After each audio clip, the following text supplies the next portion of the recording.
music's on, the disco ball has dropped, and it's time to get this party started.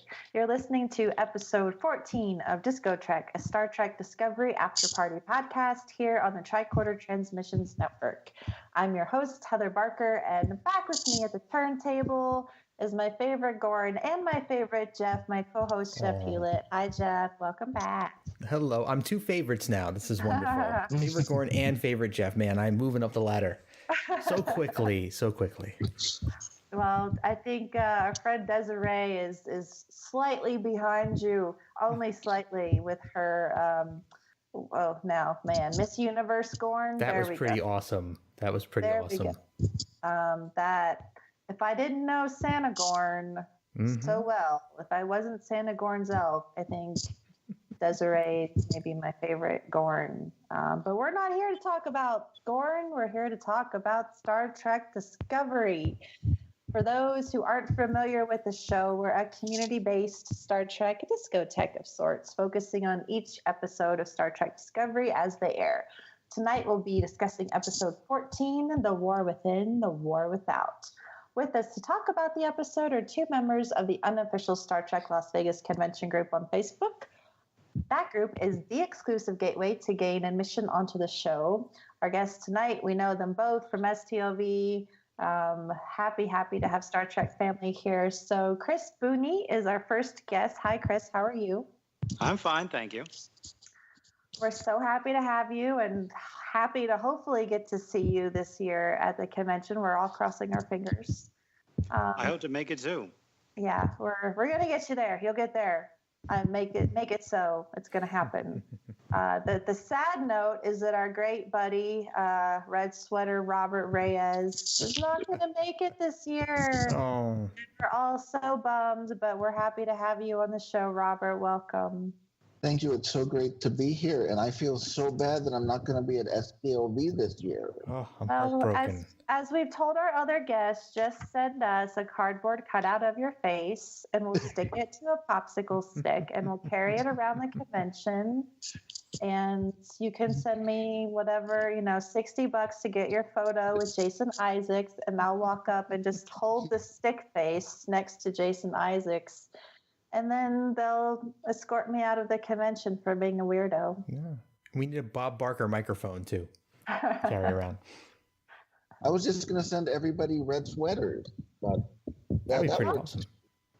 Yeah, I'm down. Robert Reyes cosplay. We could totally pull that off. Oh, goodness. Everyone in the red sweaters. Oh, goodness. I already have enough red in my collection. Well, you've heard it here, guys. Robert Reyes photo op. We're going to make an official event for that. Robert Reyes cosplay group photo. All right. We're going to hop into our discussion of episode 14 here in just a moment. But first, we have some announcements. As we mentioned, DiscoTrek is community-focused and evolved from our desire to give fans in our convention community a way to talk about Star Trek Discovery. To enter for your chance to join us, make sure you're a member of the unofficial Star Trek Las Vegas convention group on Facebook. Once you do that, you'll see a new post on Tuesday with the DiscoTrek image and information on the following week's recording time. Just comment on that post to be entered, and we'll use a random generator to pick two winners on Saturday. Once you've been on the podcast, you can't enter to come back on, but there are still ways to be part of the discussion. Jeff, take it from here. Oh, God, there's so many ways. So Heather will post a thread on the unofficial Star Trek Las Vegas convention group for this episode or for the episode, and you will be able to enter your comments on that thread with your thoughts on the episode for us to read them on the air. Or if you feel so inclined, you can leave us up to a 2-minute voicemail with your thoughts on the episode by dialing 609-512-LLAP. That is 609-512-5527. And don't worry, it does not ring on anybody's phone. No one will accidentally pick up. You won't have to talk to anybody. You can just leave the voicemail and we will play it live here on the show. That was funny because I hate using the phone. So I know, me too. I was worried about that because not a lot of people actually call the number, and I was wondering if maybe people don't call because they think like I might pick up the phone. They might have to talk to me. But I won't. Trust me, I won't. It doesn't ring on my phone at all. It's a Google Voice number. Now everyone knows. Hi, puppy. I think Heather's puppies are dialing the number now. My puppy's only 5 pounds, so he doesn't sound that big. But anyway, okay. Now I've lost my train of thought. So just because there's only one episode of Discovery left, that doesn't mean that there's only one chance left to be on the show. We have a special plan for our Patreon members. Jeff, do you want to tell them about that and how they can become a member so they get a chance? Oh my God, yeah, this is so fun. We just conceived of this over the last week or so, and we're super excited that we can offer our patrons of our Patreon page the chance to do this. If you're not a patron of ours yet, you can find our Patreon page on the patreon.com/the Tricorder Transmissions, or by visiting our website and clicking the Patreon link in the upper right. That's the tricordertransmissions.com. You'll see a big orange Patreon link there. And, if you enjoy what we do here on DiscoTrek or any of our other shows on the Tricorder Transmissions Network, of which there's actually an extra one now, is a new one that just launched this past weekend. We'll talk about that in a minute. Please consider becoming a patron of the show. Any amount, any donation amount, even $1 is wonderful, and we appreciate everyone who is in our Patreon family. And one of the ways that we're going to give back to our Patreon family is on the 24th of February, we're going to be hosting a Patreon chat about Star Trek Discovery. So we're going to be talking about the entire season overall. You're going to be able to come on and share your thoughts. And if you're in a part of our Patreon family, it doesn't matter if you've been on an episode before or not, you're perfectly welcome to come on. And the first 5 of you to respond to this will get on the show. And more good news, we'll be doing more of those sessions in the future. So if you do not get on the first one and you want to be on one, you will have more chances down the road. DiscoTrek is not going to go away anytime soon. Woohoo! Yay! That means I get to talk about Discovery a lot. Which is what Heather loves to do. Which is certainly what I love to do. So now that we've got that out of the way, it's time, right? We don't have any more new shows to announce. No. Yet. So on February 3rd, we did launch William and Marty's new show, Reading Trek, which focuses on Trek novels. And they're starting off with Desperate Hours, which is a Discovery novel. So jump on our website and check that out. It's live now on iTunes and Google Play and our website and YouTube. So it's all over the place. Give it a listen. It's a fantastic new show. We're super excited to have them on. Excellent. I'm glad that you mentioned that because it's that point in the show where I let everyone know that from this point forward, there will be spoilers. And this is not a spoiler, but I just have to give the writers a shout out because at one point in the episode, they actually referred to drastic measures. Like they said they had to take drastic measures. And that is the name of the next Star Trek Discovery book that I am getting in the mail tomorrow, written by Dayton Ward. And I will be guesting on Reading Trek to talk about that book. So that made my little geeky heart happy.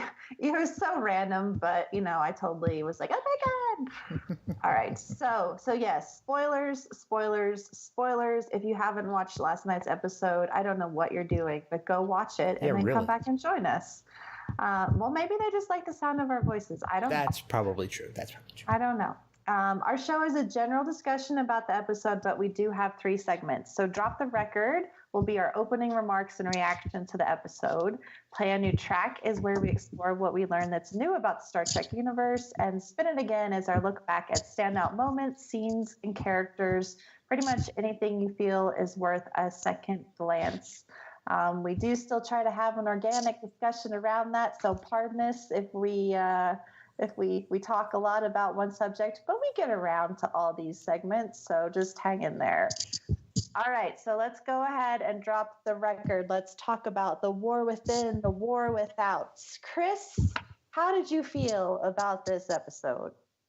I felt like this was a great filler episode. A lot of my friends, however, thought that it was an episode that was slow, it was pedantic, and in certain cases, if you think from their perspective, it's probably true. But to me, it sets up the pieces on the board for the finale. All this season, we've been going through all these mini arcs. Burnham, the Mirror Universe, Lorca, Discovery in general, Saru, all the characters. And now they're at a point in which this final episode is now about to take place. And certain pieces that you thought were not going to be there are there. So I thought it was a very good setup for the finale. I agree. This one did not come back as like the best. You know, it's not better than last week, in my opinion. And we were joking at the end of last week's episode how like everyone tops the others. I still think this was a really great episode, but it didn't have the same action, and so I guess I understand where some people may have found it dull. I don't know about dull really, but slower, I guess, for sure. Robert, what about you? How did you feel about this episode? Well, I'm going to have to disagree. I didn't think it was filler. I thought, if anything, it showed how the writers of Star Trek have figured out the new era of television we're in with season-long arcs and everything, because everything in this episode kind of mirrors everything we saw earlier in the season. If you think about it, it's sort of like the first two episodes, but in reverse, because the end of episode 2 has Michael being ostracized by the Federation, and near the end of episode 14, we see it's Tyler being ostracized by Burnham, and we see the return of Captain Georgiou. So if anything, it's this interesting mirror of what we saw originally and how it's going to play out in the finale next week. Okay, so Jeff, what about you? Well, you know, after the wild ride that we had last week, this episode did really feel slower paced to me. There was some great stuff in here, though. Another really great episode for Captain Saru. Was really happy to see Sarek come back. I'm become a big James Frain fan because of his role here as Sarek. I don't know, man, and I hate to bring this up, and I feel bad bringing this topic up, but I'm really not on board with Tyler's reacceptance from the crew. That whole scene in the mess hall with the whole almost like it's the high schoolish loner sitting by himself and everybody else coming over and sitting with him.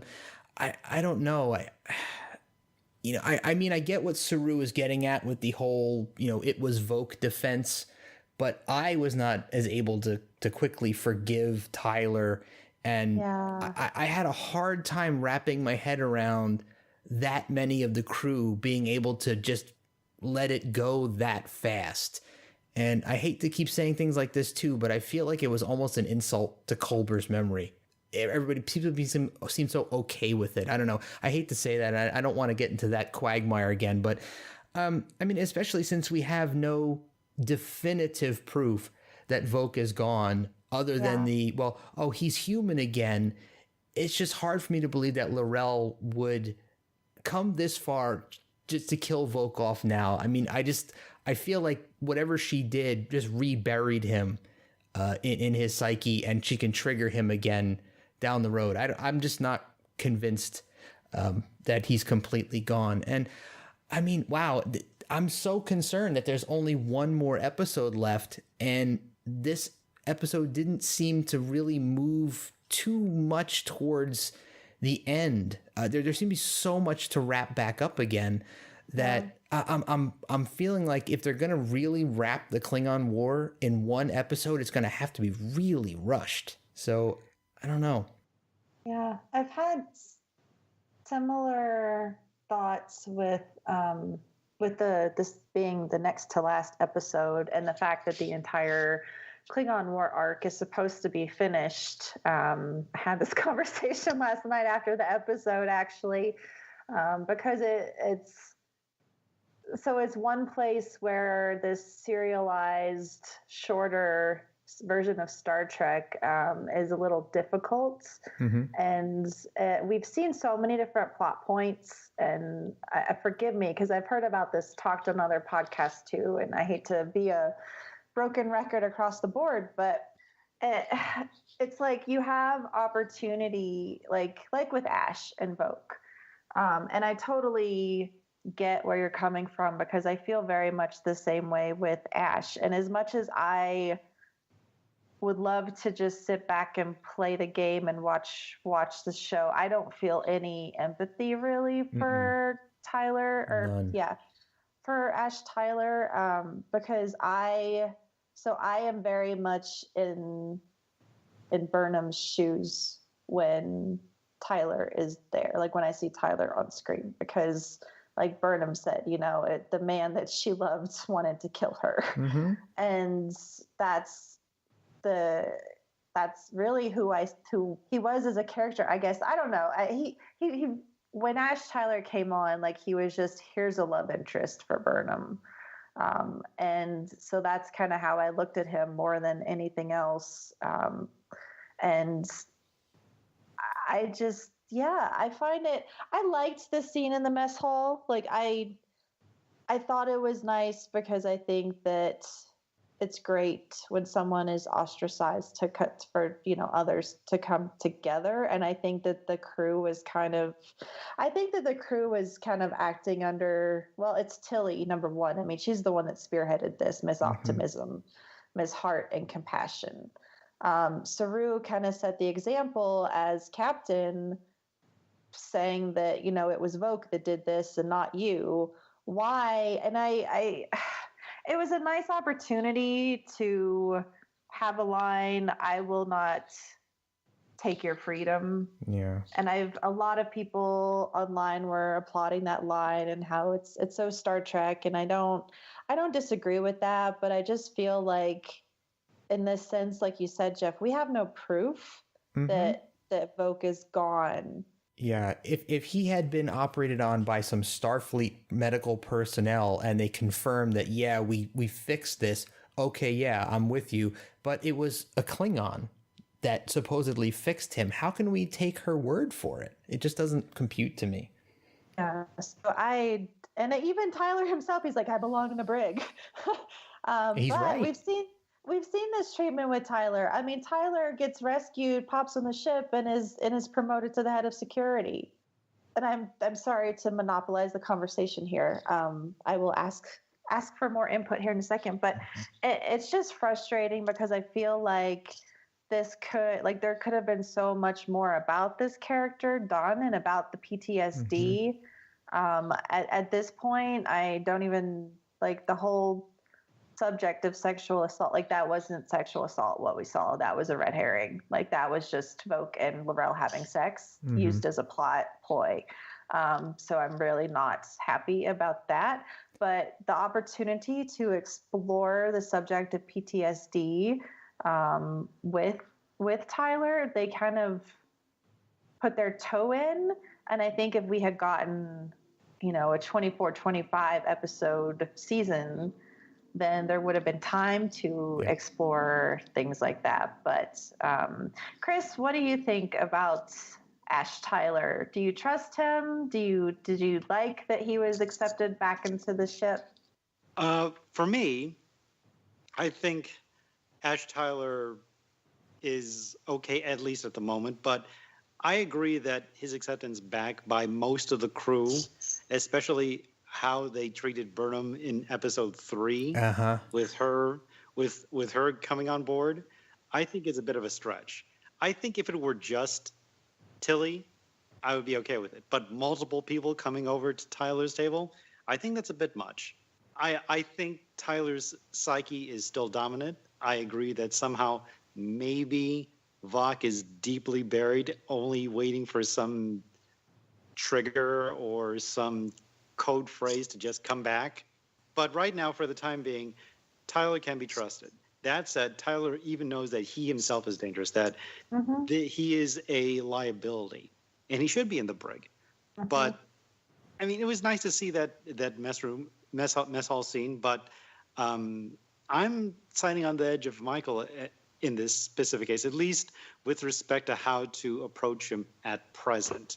Yeah. Saru's mentality of, I won't take your freedom, I get that. But also, that has to come with restrictions. That has to come with an air of caution, because if something happens, if he is triggered again, or if something were to happen, he could be as dangerous within 20 seconds. Yeah. So for the time being, Tyler can be trusted, but only just. Yeah. And they could have easily, like the bracelet that they put on his leg or wherever, they His could have wrist. just his wrist. They could have just explained, you know, if you do something, this will be triggered and you'll be put in a, you know, protective force field, or just something that says that in this way you will be restricted, you will be beamed to the brig.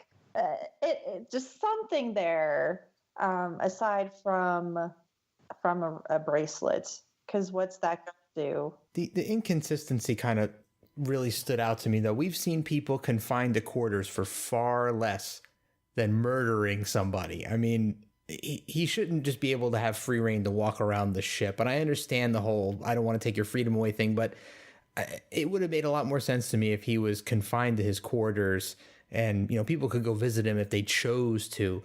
But it seems like he was giving a little too much freedom, you know, given the circumstances. Yeah. Robert, how did you feel about this, since you seem to think a little differently than we do?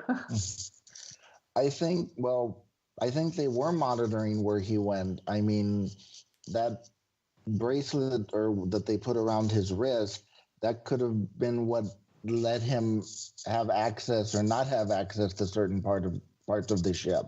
So we don't actually know how much of the ship he could actually wander around in. We just saw him in the mess hall and whatever that room was where him and Burnham had that final moment together at. I felt that the scene with Stamets, it was a very short scene, number one.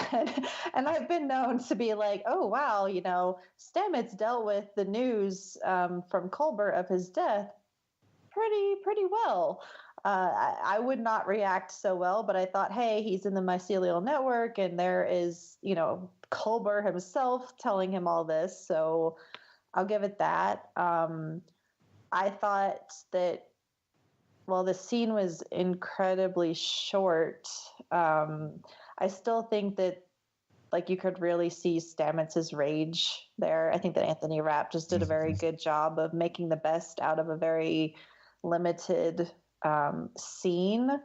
And I feel like Tyler is certainly showing remorse and regret and sorrow and grief for what happened, but what kind of got to me the most, and there's two facets to the scene with Burnham and Tyler, which, number one, so Star Trek has a very bad history of talking about things like sexual assault and just putting women in situations where they're assaulted sexually or physically, and then like Yeoman Rand, and what the enemy within.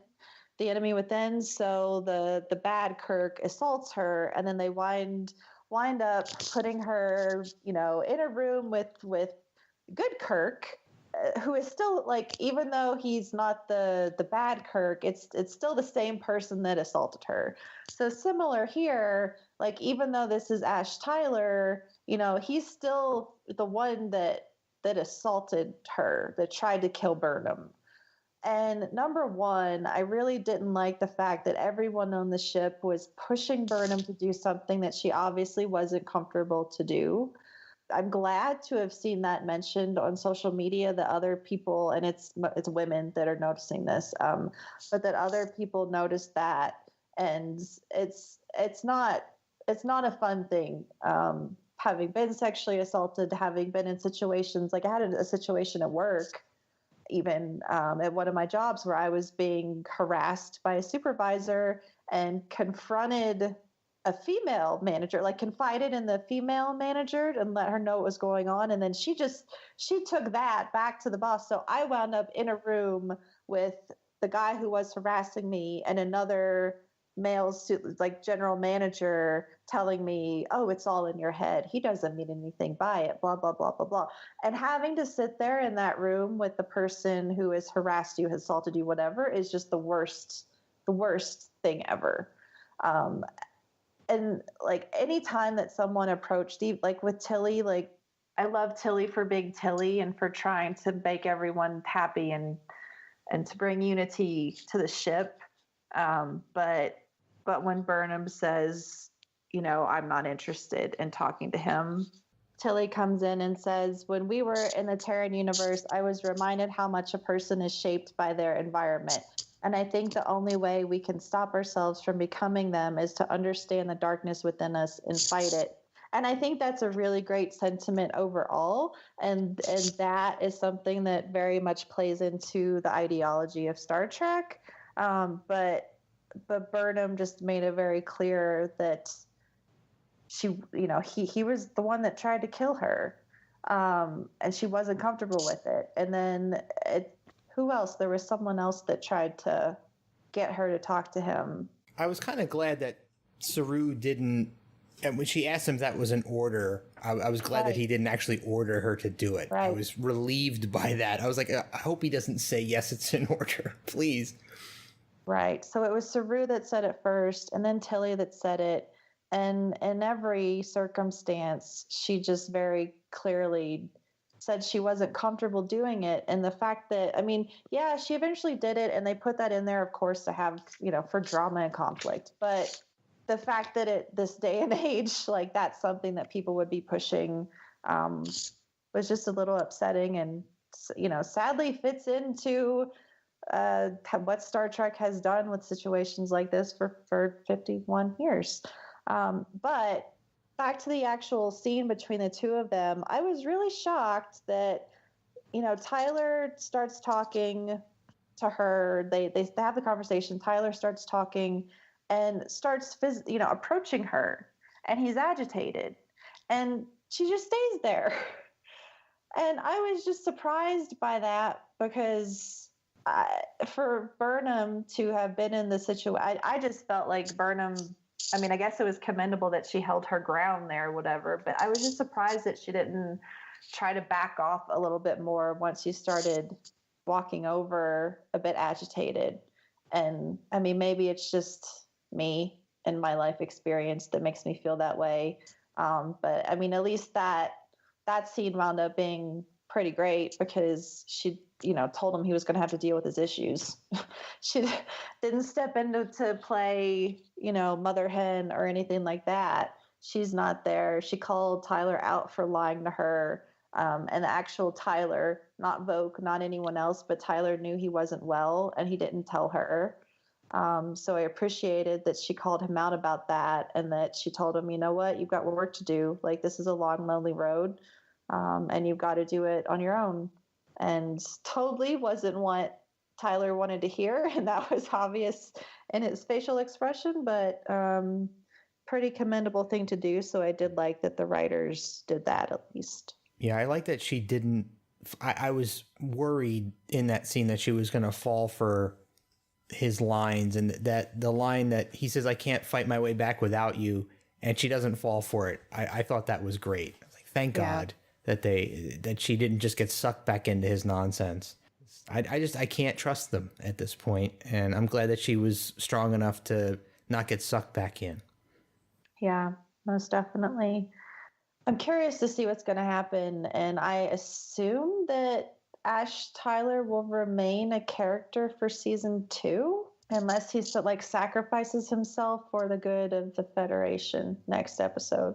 Yeah, that would be nice. I don't know, because she's, obviously she still feels for him, and told him it was hard and everything, but I didn't really see much of a glimmer of hope there for reconciliation. No. And I totally do empathize with Burnham, and just seeing a side of someone that you never expected, and feeling threatened, and just it's a really big thing. And that's one of the things where I just wish we had a bit more time to really delve into. Okay, well, we've talked a lot about Ash Tyler, and we can only see what happens in the future. So let's go ahead and play a new track where we talk about what we learned that's new about the Star Trek universe. So, Robert, what did you learn in this episode that you did not know about Star Trek universe? When Cornwell and Sarek beam onto the Discovery and Sarek does the mind meld, afterward he said he had to make sure that Saru was Saru. So I was wondering, well, how many Klingon double agents are there besides Tyler? One. And then secondly, where are the virus-infected Klingons that look human? Because they would be much easier to have the reconstructive surgery done to look human than what they did to Vok. Yeah, I don't think we ever really thought about the Klingons transforming a Klingon into a non-human, right? I guess they could. Yeah. I mean, I assume that this whole Ash Tyler Vogue thing would eventually explain. I mean, I don't know. I don't know what to think anymore. Well, the thing that really is a head scratcher for me is, and I guess this is part of my own play a new track, is that we learned that there is such they call it the species reassignment protocol, and Right. Vogue was a test case. So now Starfleet knows for a fact that the Klingons can do this. So why was Arn Darvin such a surprise in Trouble with Tribbles? I mean, if we knew that was the thing, that the Klingons had that capability, we should be looking out for that. Maybe it just all gets lost. Because, I mean, they did say, we're not telling anybody about the mirror universe. Like, that's going to be classified, basically. So, as many people have suggested, I really hope that there's not just a reset button. Like, I hope that's not how this season ends. But again, I kind of feel like, at some point, we know that we've never heard of Discovery. Like, we know that something happens. Yeah. So that just gets lost. They have spores now. They've harvested spores. I guess it's possible that they could use the mycelial network to time travel. So since you said, I'm totally interrupting you because my play a new track stuff that always, like, by the time we get to me, everyone's already said my stuff. So you know what? Terraforming moons is a thing. And I mean, I don't know that it's necessarily a super new thing. We've never seen it before, right? Like, that entire scene was so cool. It was cool. I just thought that was super, super neat. I loved when Stamets took his sample out. And I am telling you right now, StarTrek.com or who have CBS, whatever, like, if you make that, okay, Roddenberry.com, because they make good desk stuff. If you make that thing, I will buy it. It's like a tiny little lava lamp type. I mean, it's obviously not lava lamp, but That thing was super cool looking. Yeah, I agree with you. Yeah, it was so neat. And then just watching the entire process of how they did that, I was just like, wow, I've never seen something like this in Star Trek before. And I just thought that was a really cool thing to see. And so that was totally what I was going to talk about. So sorry to interrupt and steal that away. Chris, I hope that wasn't the same thing you had for Play a New Track. Actually, it wasn't. The thing is that I want to touch on was the current situation. They're 9 months in, and the Klingons have basically overrun most of Federation territory. 20% of Federation occupied space has been conquered, has been annexed, whatever the heck we're going to call it, by the Klingon Empire, or rather the fractured factions of the houses. And the Klingons are just throwing everything they've got at Federation space. They've taken over Starbase 1. Several Starbases have been destroyed. 1/3 of the fleet is gone. Starfleet and the Federation is in trouble. That's my big takeaway of it. Mm-hmm. So since they're in trouble, how do you feel about the fact that they are kind of going down a shady route here? Because when this episode ended, I was like, ooh, Trekkies are going to be mad because, Discovery is already too dark for a lot of people. And there was a lot of pushback, not quite in my camp, but across social media and podcasting, where people were upset with the whole Lorca thing playing out. And Lorca, is the most interesting character, blah, blah, blah. And so then now we have Starfleet, now we're like, we're doing stuff that we wouldn't do before, is what it seems. Regardless of the whole, jumping into a planet, into caves, which is, we'll talk about that later. But just the fact that obviously there's a little bit more going on between Giorgio, Sarek, and Cornwell, and the plan of what's really going to happen there. So how do you feel, Chris, about us potentially going down a dark path? We've seen it before. Star Trek Deep Space Nine, some episodes of Star Trek The Next Generation, Section 31, those types of dark areas that Starfleet has gone to hasn't been unfamiliar to someone like me. So when I see the situation in which basically the Klingons are about to basically conquer most of Federation territory and the Federation is this close to being defeated, I understand why they're doing this. I don't like it. I think there are several ways this situation could go pear-shaped before they even get to Kronos. Mm-hmm. But you understand what is happening. You understand why they would even consider it. At the beginning of the series, we have the Federation and the Klingons on basically equal sides before the Battle of the Binary Stars, before Burnham's betrayal, before all of it. Now, the Klingons have encroached on Federation territory. As I said before, 20%, the third of the fleet gone, et cetera, et cetera. Most of the command staff is gone. They don't have as many ships, and this is their only play. It's like in poker.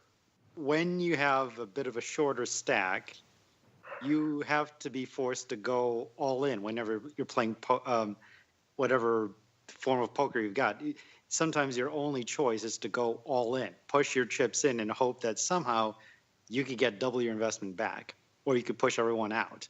This is what I'm seeing from the Federation right now. It's a desperate ploy.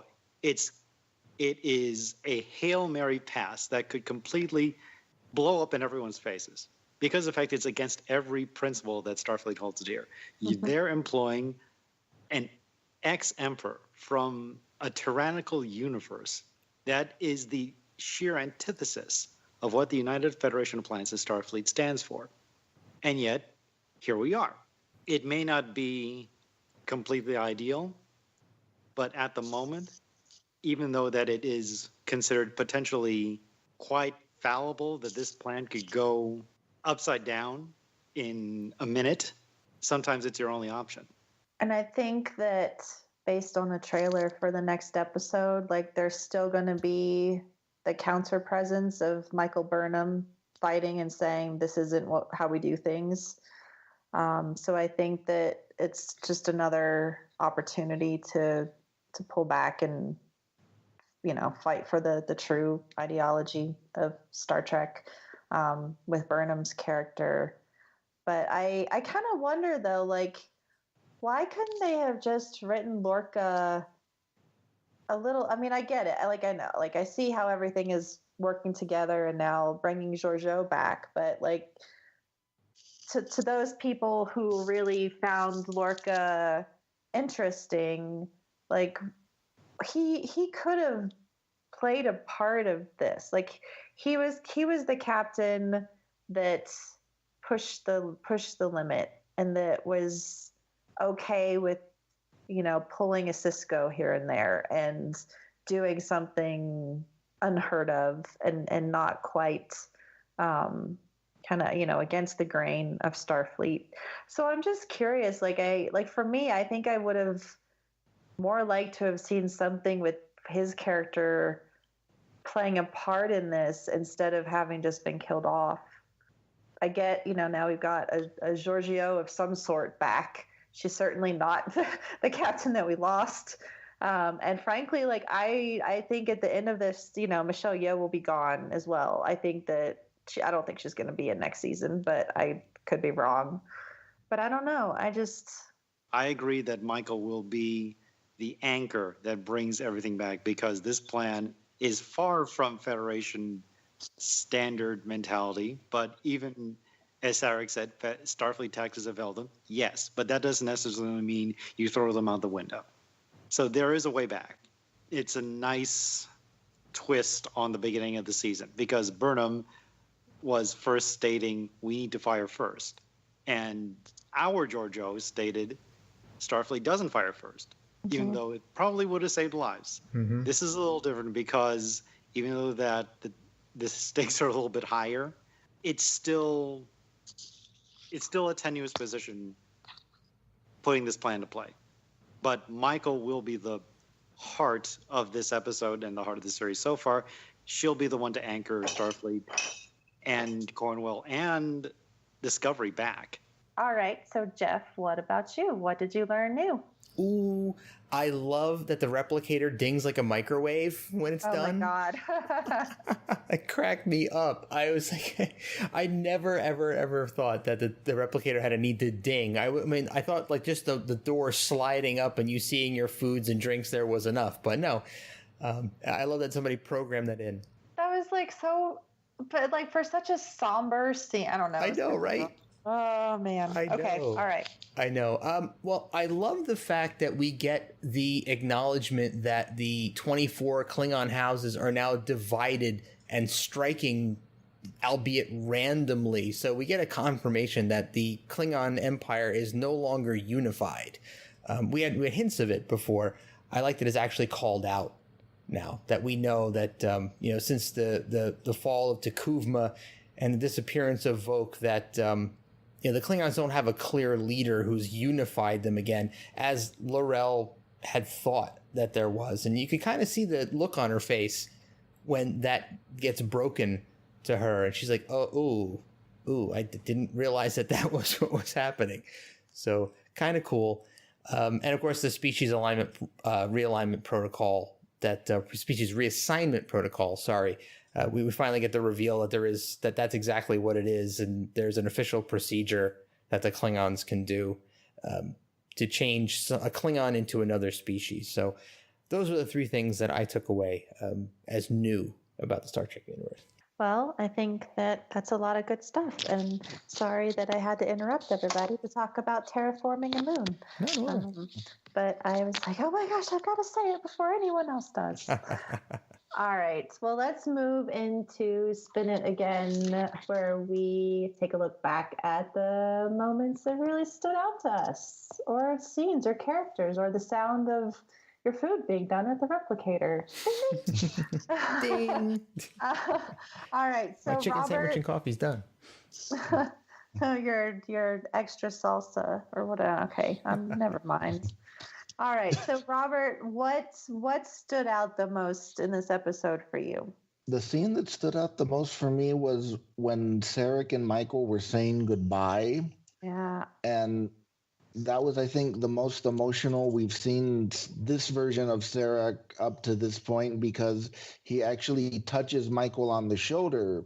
And as we all know, with Vulcans, they're little c conservative. So to physically touch someone is a big deal for them. Mm-hmm.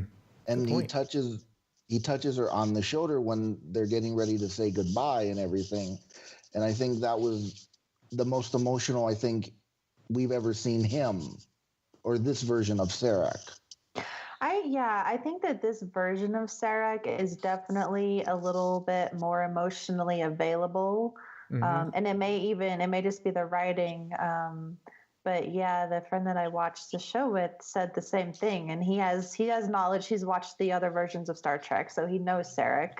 And he said that, and so I thought that was pretty interesting. Sarek had a great line where he was talking about the situation between Michael and Burnham, and that there is also grace, for what greater source of peace exists than our ability to love our enemy.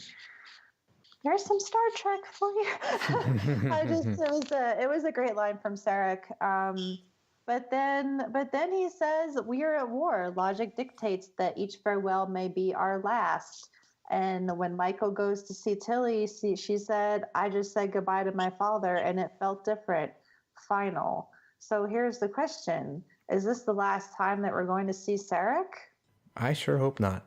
I hope not as well. I really love James Frayne. His portrayal of Sarek. This is definitely my favorite Sarek, and probably because he's a little bit more emotional-ish, as emotional as a Vulcan can be, I guess. He's just really well done and well acted, and I adore him. But and also his getup in this episode was really super awesome. Somebody should totally cosplay him. But yeah, I just the fact that those lines were there kind of makes it seem like something might happen. Yeah, I'd love to see him back in season 2. I thought that he was going to wind up being a fixture on Discovery, so I'm really keeping my fingers crossed that we see more James Frayne season 2. But let's move on to Chris. So Chris, what do you have for Spin It Again? What stood out to you the most? I have 2 scenes. Okay. First off, can be pretty much described with 3 words: cooked fortune cookies. Nice. That scene. Basically, I had a feeling when they got back that when Admiral Cornwell had learned the truth, that she would be very mad, and and I'm saying that as clean language. I have far powerful stuff, but I won't say it here. But when I saw that, and noting that it's been 9 months, you understand where Katrina Cornwell is at this point. When the Discovery's episodes started rolling out, I liked Katrina Cornwell straight out of the blocks. I think she's a very interesting animal. She's not your usual, just do this. I said, no. She's a psychologist. She's a friend. She was a friend to our Lorca, and then somewhat of a friend, or at least enough in a position to the Lorca that we ended up knowing, and how that happened. And now we see her after having not seen our crew for 9 months in a basically war-torn situation. When we see her on the bridge, she's wearing tack gear, holding a phaser to Saru and to Michael and saying, let's stand out. Let Sarek do his thing. And then when you see the conference room scene, the first thing she's doing is she's vaporizing a bowl of fortune cookies. And when I see this, okay, I could see that. My reaction was, okay, you're mad. I get that. When I saw it, that same bowl, or at least a smaller bowl on DiscoTrek, I tweeted, "Those are where those cookies went." So, but no. But going back to the actual episode, you understand where Katrina Cornwell is at this point. This is a war-torn officer, and also it leads into my second scene that I wanted to discuss. When Discovery actually arrives at Starbase 1, Cornwell thinks it's safe territory. They're about to relax. They're about to dock, talk to the Admiralty, and then it hits her. She sees the visual of the overrun Starbase. House Decor's crest is on there, and she can't do anything. She freezes. She is completely shaken. Even though that she's been running around for the last 9 months just trying to keep everything together, this hits home for her because Starbase 1 is so close to Earth and Starfleet Command Headquarters. 80,000 souls were on that base. And according to the scans, there were no Federation life signs. Yeah. To her, that is a major loss. That is a gut-punching moment of truth for not only the Federation and Starfleet, but for Admiral Cornwell as well. That's why she couldn't even have any words at that point. And Saru said, "Get us out of here." So when they leave, she is just stating and thinking to herself, all right, we need to think differently. This is no longer just some rash of border skirmishes or they're getting to our territory. They are getting close. and if we don't do something, we are dead. And you see her defeated going back into the ready room. Yeah, that was hard to watch her like that, and I felt. I mean, I think it's good on one hand, like it's good to see people experience real emotions. On the other hand, part of me wants to be like, well, Picard would never be like that, or just being incapacitated by your emotion to the point where you're not doing. Saru has to step in and bring you back to the world. This particular scene was in my spin it again as well, but from a different perspective. As this scene was playing itself out, and we hear about the 80,000 people on board, and we see, the Klingon nomenclature on the outside, my brain immediately said, how do we get from here to Worf? What are we going to do to bridge this gap? Because the Klingons are obviously, they're killing civilians. This is horrible. How do we get from this act, this war, to Worf in the Next Generation? That's one of the things I've been thinking about this entire season. Because obviously we know this is a prequel. Obviously we know in the future, Starfleet and the Klingons have a relationship, and there are Klingons in Starfleet. So I'm racking my brain to try to figure out how we bridge this gap now, because we've gone so far in the other direction. I'm thinking to myself, how am I going to be able to process this? How am I going to be okay with Klingons being in Starfleet after they're killing, people who are not even military? They're killing families and children, and I can't even envision a way that we can get to Worf from here. So I'm looking forward to seeing how we do that. Yeah, and I hope that we will see that. I don't at this point. I hate to be negative at all, because I think that across the season here, I've certainly found it easier to be critical about certain things, and I hate getting caught up on stuff like that. But I'm really curious to just move on and be in season 2 already. Yeah. I've enjoyed this season, but part of me is just really, really missing the Star Trek that we know and love. And by that, I mean more so 20 whatever episodes a season, which we're not going to get. But I hope that without this Klingon war storyline, some of what we see in season 2 will maybe be more focused on these deep dives with characters, instead of just boom, boom, boom. Here's a plot point. There goes a plot point. Here's another one. We figured that out. Okay, that's gone. I don't know. I mean, I love the show. I watched the episode last night. And even though it wasn't quite the same adventure as last week's episode, I still really enjoyed it. And I am really curious about what this season finale is going to be, because it looks totally different than what we've seen out of the 14 episodes we've watched. So I'm curious the same way, what's going to happen with the Klingons? How does this, because these Klingons are so drastically different from what we know of Klingons. And I mean, this is a very real representation of the Klingons that we've been told to be afraid of for so long that I've never been afraid of. And these Klingons really, they don't have honor. They're just really awful, awful in a good villain way. But I mean, they're extremely villainous, and they're definitely very different from the Klingons that we've known, that we've grown to know and love. And that has nothing to do with what they look like, just how they are. I like to add that I believe that these Klingons are old way Klingons. Mm-hmm. I believe that these Klingons are ones in which no one is safe.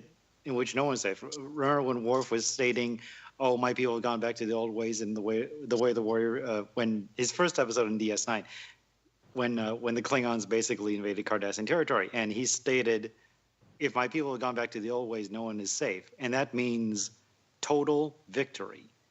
You see these Klingons now who are lashing out at Federation territory, attacking civilian targets, murdering innocents, all that. The Klingon mentality at that point is that there is nothing more honorable than victory. That's my takeaway from this. What Worf said before of the old ways, we're seeing it right now. How they get to Worf, I don't know. I think it'll be a thread. I don't know if they'll resolve it by the end of this episode. I think it'll take maybe another season 2. Maybe it'll take the entire series in order to get to that point, or at least to the point at which we're almost trying to get near being at least tolerable to each other, at least to the point at which we see TOS. And that's the ultimate payoff. But for the time being, these, at least in my mind, are old way Klingons. These Klingons see the conquering of the Federation as their ultimate glory and honor. Yeah. They're conquerors. They're warriors. They live to fight. They live to fight and die, basically. And if it means putting their battlements on Starfleet Command headquarters, so be it. If Voke is the albino Klingon, then he can't sacrifice himself, at least not with, his life. That's if he is, sorry to tangent that. I'm just trying to think of how this is going to play out. And there was that idea that he was the albino Klingon, and how that's going to work, I don't know. Who knows? I mean, the whole Vogue thing, I can't even fathom right now what's going to happen. I mean, we have one episode left. How much can possibly happen?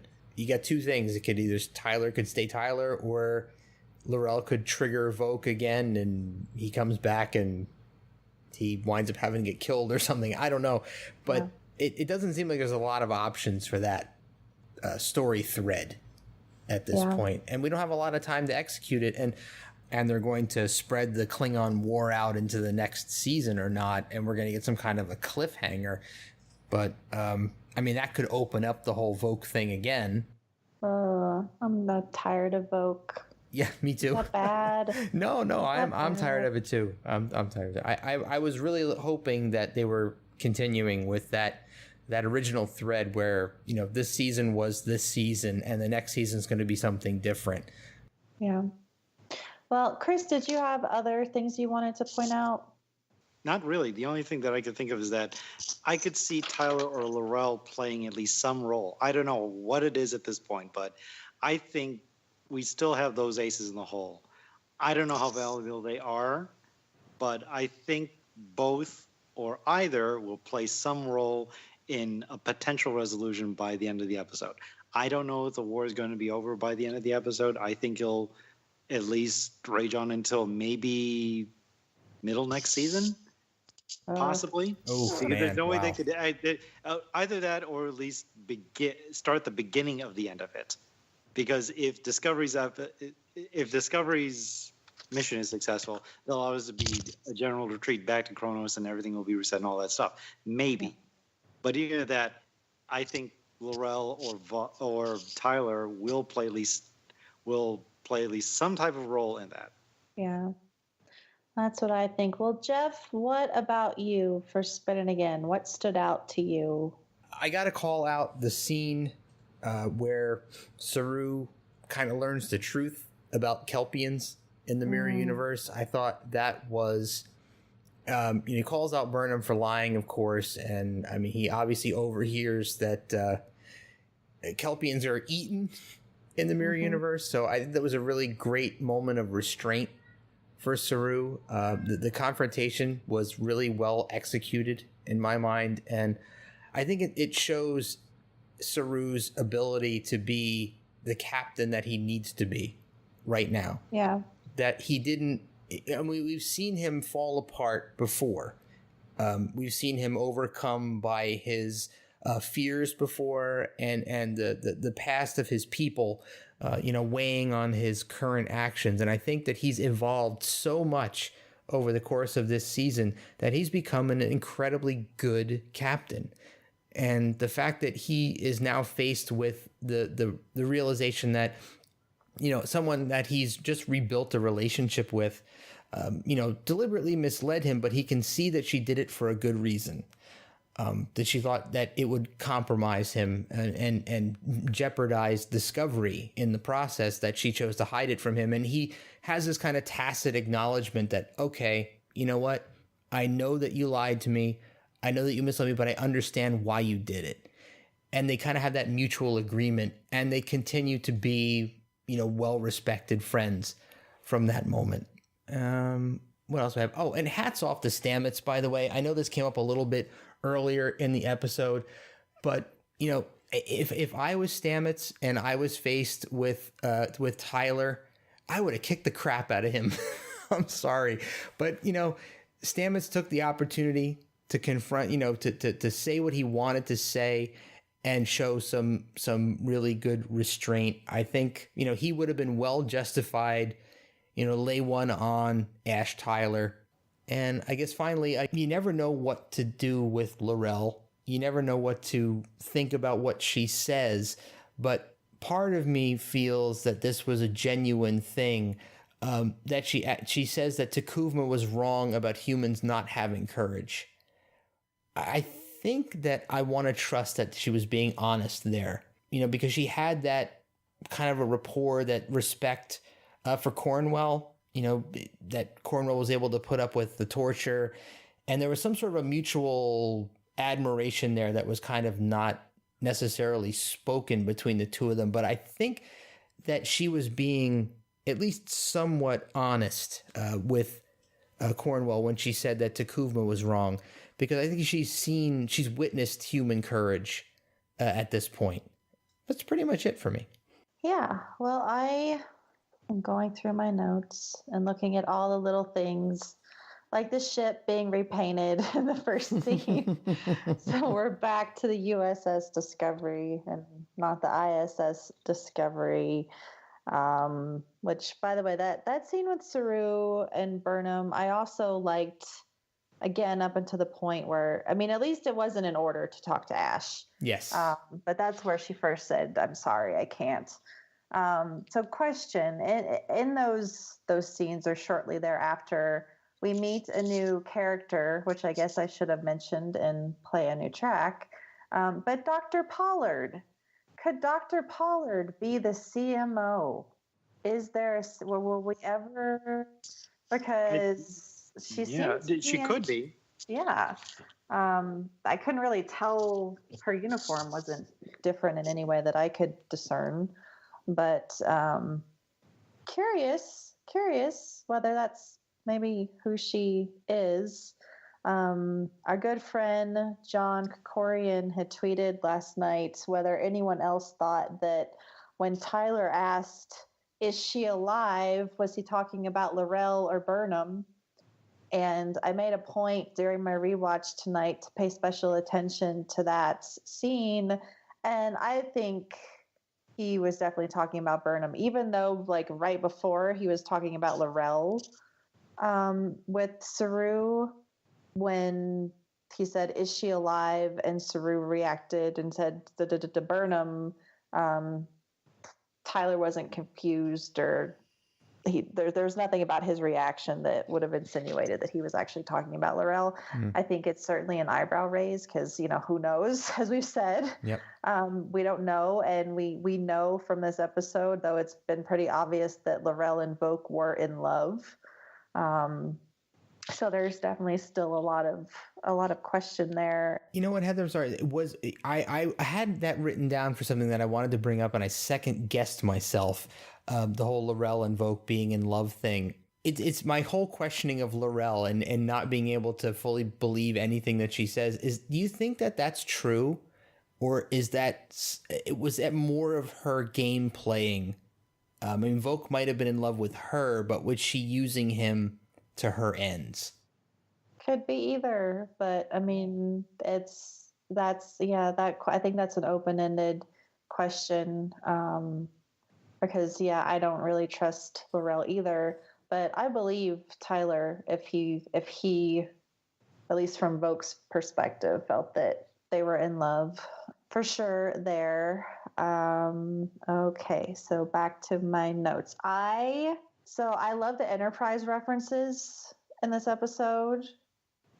I think a lot of people may have thought that there was only one where she referred to Captain Archer towards the end of the episode and the NX-01. But earlier in the episode, Cornwell said, "I'm afraid we have no choice." And for those boomers out there, like, that is Captain Archer's catchphrase, if y'all haven't noticed, is "I had no choice. We had no choice." And so I may have jumped out of my seat a little bit when she said that, because it just delighted my little nerd heart. I really enjoyed the scene between Cornwell and L'Rell. I was glad to see them reunited, not just in the episode, but on Twitter. I think it was Mary Chifo posted a picture of the two of them in makeup, and they are just adorable. Like, they hang out and get coffee, and it's just the cutest friendship ever. But I really appreciated that Cornwell said to L'Rell, "I do not subscribe to your ideals, and yet I feel that you and I understand each other." And then she said, "No one is looking to destroy your culture. Our ideals are founded in equality and freedom," I think, which, again, just more Star Trek roots there. But I think at the end of the day, I could go through my notes here and point out all these little tiny things all over. But I kind of wish that Polly was on this episode, Polyester, from last week, because she made a really great point last week about the role that women are playing in Star Trek Discovery. And I think that this episode went even above and beyond any other episode with the amount of interaction between women and these characters, just really paving the way, regardless of what universe they're from or anything else. I enjoyed the fact that as a woman, I get to see Star Trek full of really amazing women, whether it's a woman telling a man, like, you need to work through your stuff, a man that she loves, mind you, and walking away, whether it was, Tilly the optimist trying to get people to work together, even though, like I said, I'm still not in line with pressuring someone to do something that they're obviously not comfortable with. I still appreciate that Tilly tried to intervene and that she at least extended an olive branch and set an example for the crew with Tyler. And it was great to see Cornwell. It was great to see Cornwell in a command position. Despite her emotional struggle and everything, it's great to see her take on that role. And I just don't know what to make with Giorgio, which, again, everyone in the episode pronounced her name that way at least once. So I give up on the correct pronunciation. I was kind of shocked at how many people referred to this as like a crazy twist with Mira Giorgio taking the bridge as our Giorgio. Like, I guess I wasn't necessarily expecting her to pop onto the bridge, but I wasn't surprised at all when she came on. So what did you guys think, Jeff? Were you surprised by that at all? You know what? I don't know if I would say I was surprised. I was kind of scratching my head, though. People need to look at her as if she's the regular Prime Giorgio. I was like, I don't know how that's going to work. And I don't know how the deal with her getting her freedom is supposed to work either. How can Mirror Giorgio be allowed to exist on her own, unchecked in the Prime universe, if she helps them? I wasn't sure where they were going to go with that. Are they just going to give her a shuttlecraft and just let her go do what she wants? I don't know. That's an interesting thread that I'm looking forward to seeing how it plays out. I mean, obviously, we're all assuming that she's probably going to have to be removed in some way, shape, or form. She's going to have to die, or if they can find a way to return her to the mirror universe, I don't know. But I just don't see how she could be completely unchecked and on her own in the Prime universe somewhere. I don't know. Chris, were you surprised to see Giorgio take the bridge? Only just so. Yeah, I've stated my thoughts on this before. These are desperate times. Starfleet basically has their backs against the wall. Truthfully, when I saw it, it's like my thought was, okay, I can accept this. It's a bit wibbly how they're trying to sell it as, oh, we rescued her from a Klingon prison vessel and it's been declassified all this time. It's like, I don't know if you're going to be able to pull that off, but I could see why Starfleet would actually approve of this type of gambit. It's risky. It's potentially full of folly, but also she has the knowledge. She's been to a version of Kronos. She has insight that no one else has because no one else has been there in our universe for a century. Her intel has been quite valuable, and Starfleet has basically accepted it, stating, all right, we need to move on this. It might be speculative. It might be a shot in the dark, but it's our only shot.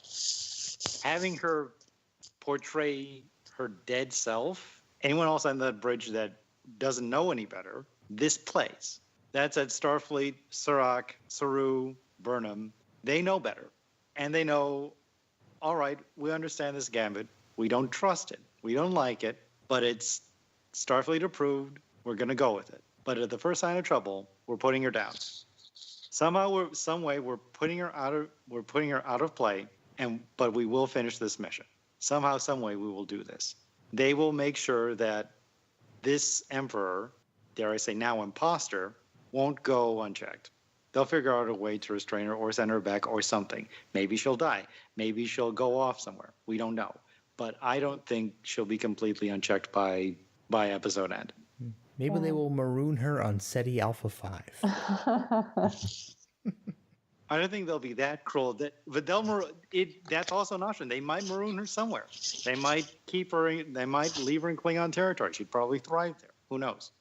I'm just saying that there are options available that haven't been available before, and for Burnham and Saru to not consider them, even though that it would be a little tenuous themselves, would probably be at the best interests of Discovery and her crew. That's all I'm saying. No, it's great thoughts. Great thoughts. What if, and super hypothetical, what if the situation plays out in a way that Burnham has to take her out? How crazy would that be? I think it would be apropos, sort of, because remember, at the beginning of the season, we saw her go up against our Giorgio, and we saw how that happened. Now, she has to potentially take out Giorgio again in a different form, masquerading as ours, but in a way that it could possibly mirror what happened all the way back in episode 2. It could potentially be that all over again, but with a different texture. Yeah, because this time she would be killing someone that, is not a good person. But someone she obviously still has some sort of connection to. I think that maybe what they're going for is that by killing Mirror Giorgio, that will somehow help her better come to terms with the grief that she is carrying, because she's not dealt with her grief at all. Like, realistically, like, we need a counselor on the Discovery. She has not dealt with her grief at all, and that is part of what forced her to react the way she did and bring Mirror Giorgio over here. Honestly, I think that's something that I would like to maybe see. And I'm not a psychologist, so I'm not going to assume that killing the mirror version would really heal her or what, but I can see it as maybe being a vehicle or something to help with that, because I mean, she's made it clear she's struggling herself, struggling to reclaim her life, but that she thinks about what she did every single day. And I mean, frankly, at this point, she believes she started the war. We know she didn't start the war. We knew that the war was inevitable. And despite what they know at this point, she still feels responsible for everything. So, I mean, for Burnham to really evolve, she needs to come to terms with that at some point. We need a counselor on the ship. Unfortunately, that's about, I'd say 160, 170 years off. Yep. So, yeah, sorry. All right. Well, I think that about brings us to the end of the show.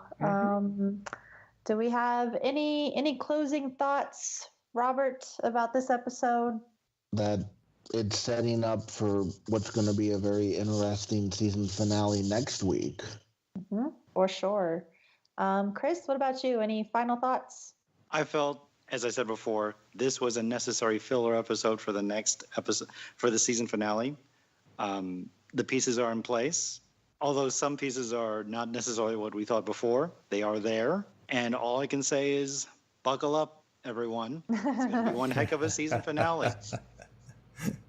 Nice. I am ready. I've been ready since day one, ever since they announced this series, and I've been there ever since day one for this series. And I'm going to be there Sunday night watching it. So I am ready. I'm ready already.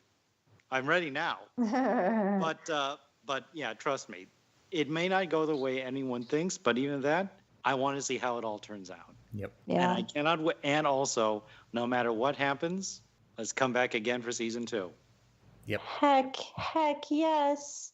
Jeff, it sounds like you're in total agreement there.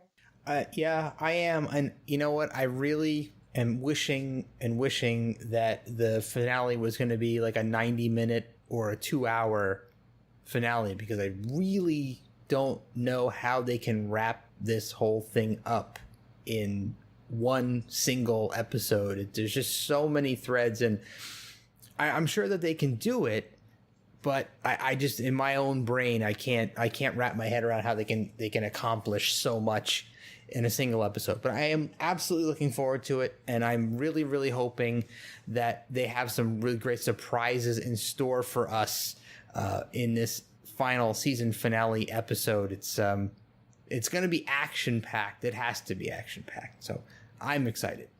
Well, Jeff? I guess. Yeah. Oh, wait, one other thing. Jeff, you might not necessarily be wrong. This is the season finale. They are, and since it's a streaming service and are not restricted to just 1 hour, they could extend it. That's true. I'm saying that. Good point. Yeah, I'm just saying that right now you may not be wrong. They could. I don't think it'll be 2 hours. It might be a little bit more than it'll be a little bit more than their regular length. That would be awesome. But I would not be surprised if they did that, because there is so much to deal with. So if they go with an extended episode, I'm all for it. Me too. So and you know what? It does play. They've done it kind of before with the 2 hours for the premiere. But if they were to do sort of an extended one-off here, I am not complaining, and I look forward to it. Me too. Well, I look forward to coming back to the podcasting table next week and hearing Jeff talk about how it blew his mind and all of his questions were answered. Oh, and guys, I don't know about you, but I can't wait to find out the secret of those black badges, which I'm sure will be revealed next Sunday. If not next week, then season 2 definitely. Okay, all right. Well, let's tell people how to get in touch with us online if they would like to talk more about Discovery. Chris, how can people find you on the social medias? I'm actually on Twitter at CBUNYE. I usually I try to tweet whenever possible about Star Trek or whatever, but on occasion you might hear me you might actually read live tweets of Match Game and whatever other game show I'm watching. So nice. Yes, if you see those types of things, just ignore them, or not ignore them, or retweet. Also, I'm on Facebook, but it's a private account. However, I am friends with Heather, so if you know her, find me on her friends list, and they'll find me there. I'm just trying to think. I'm also on Instagram under the same handle, and that seems to be it for the time being. I can't think of anything else, at least in the immediate future, or of immediate note that would be here. Okay. So, Jeff, what about you? Well, I am one of the administrators, along with yourself, Heather, and our wonderful friend Jesse Akendo of the unofficial Star Trek Las Vegas Convention Group on Facebook, and that's where you can enter to win your chance to be on this show as well. And we would love it if you're not a member of that group, if you would join us and talk about Discovery with us and Star Trek conventions. And we have such a wonderful family there, 4,000 plus strong. Am I right, Heather? Yes, something like that. It's Yeah. a lot of people. It is a lot of people, and it's an extremely active group. And you can find all of us. Everyone who's been on this show is a part of that network. So please come and join us if you're not already a member. I'm also Warp Factor Jeff on Twitter. If you send a tweet out to me, I will be happy to respond and talk about Discovery with you. So that's where you can find me. And the tricordertransmissions.com, of course. One more note. I'm also, for the last 2 years, I've been heading up the Trek photo shoot over at Dragon Con. Awesome. Every Labor Day weekend, Dragon Con happens in Atlanta. And for the last 2 years, I've headed up because the usual guy that does it has been unable to come. And I've taken over unofficially in his stead until he returns.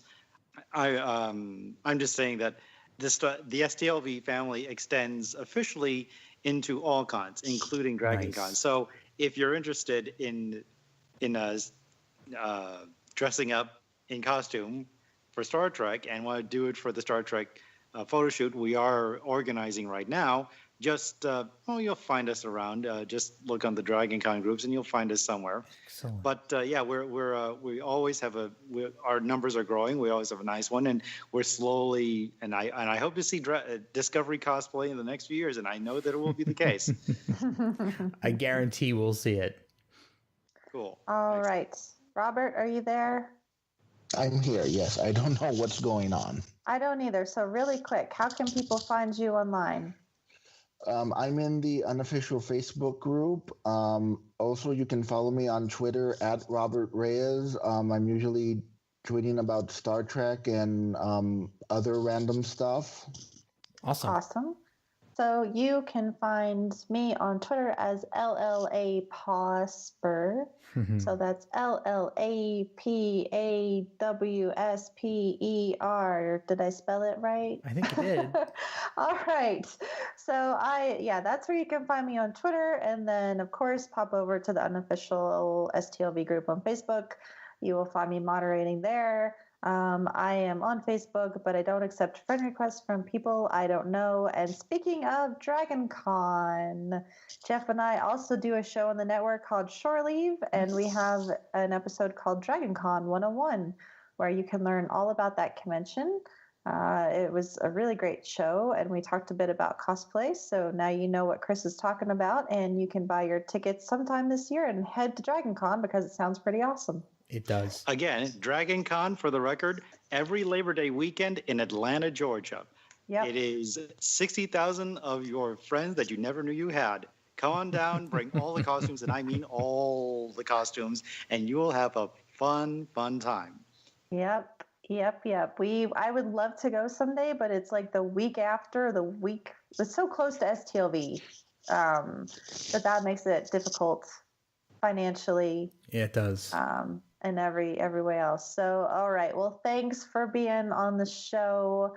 We will be back, for the last episode of Star Trek Discovery Season 1 next week. That episode is called "Will You Take My Hand?" I don't know if I want title. to. We'll see soon enough, won't we? I don't know. Title. We will see. All right. Well, thanks, guys. Thanks, everyone out there, for listening. And we'll be back next week. Live long and prosper. Peace and long life. Bye, everybody.